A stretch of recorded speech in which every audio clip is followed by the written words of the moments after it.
राधे राधे दोस्तों। तो जैसा कि आप लोगों ने पिछली कहानी में देखा है कि वसुधा और देवांश एक हो गए हैं, जिसको देख करके उसके बापू सीढ़ियों से लौट जाते हैं कि बेटी के लिए कुछ और उपाय निकालना होगा। अब लग रहा है कि कोठी भी छूट जाएगी, अब कोठी भी हमारी नहीं रहेगी। फिर वसुधा आकर के अपने पापा के पास मतलब बापू साह के पास बगल में सो जाती है। हनुमंत पूरी रात बैठे सोच ही रहे होते हैं कि आखिर मैं कौन सी उपाय निकालूं कि अपनी बेटी को भी बचा लूं और कोठी को भी बचा लूं, कोठी की इज्जत को भी बचा लूं।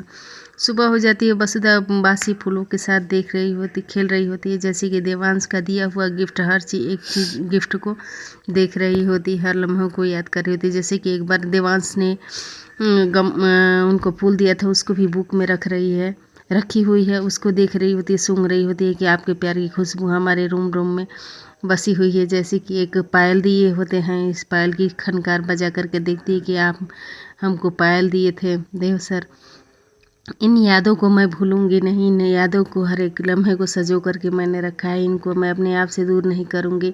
ऐसा सोचते हुए वसुधा बहुत खुश होती है कि देव सर आप मुझसे कितना प्यार करते हैं, और अपने बक्से में सहेजे हुए सारे सामान को, इकट्ठा किए हुए सामानों को देखती है। तब तक दरवाजे से हनुमंत भी देख रहा होता है।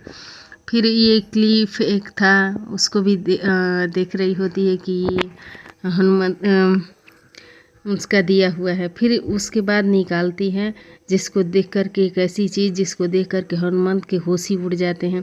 अब निकालती है अपना मंगलसूत्र, जिसके ऊपर सिंदूर लगाती है माता का चढ़ाया हुआ।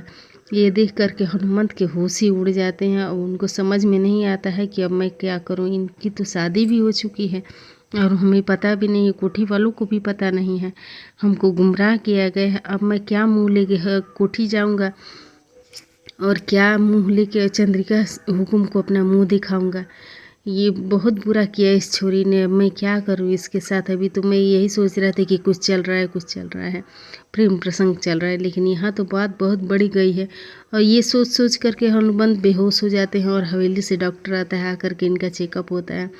और वसुधा चेकअप होने के दौरान भी सर में वही वसुधा घूम रही होती। डॉक्टर ने कहता है डॉक्टर कि इनको ज़्यादा चिंता होगी। और यहाँ पे आते हैं आपके देवांश अपनी मासा से पूछते हैं कि क्या बात है, आप लोग सब लोग इतने शांत क्यों होते हैं, तुम खाना क्यों नहीं खा रहे हो देवांश। तो इसलिए कि मेरे पेट में कुछ गड़बड़। तो क्या बात है, आजकल सबके पेट में गड़बड़ चल रही है। हनुमंत भी वहाँ बेहोश हो गए। ये सुन करके भागे भागे चले जाते हैं हनुमंत के घर उनको देखने के लिए। और यहाँ पे ये सारिका अलग ही मुँह बना रही होती है। और तब तक बाहर निकलते हैं तो हनुमंत दरवाजे पर ही आ जाते हैं, कोठी के बाहर ही निकलते हैं। पूछते काकू साहब क्यों उदास हैं, क्या बात है, आप उदास क्यों लग रहे हैं। तो आपसे हमें कुछ बात करनी है, छोटे हुकुम।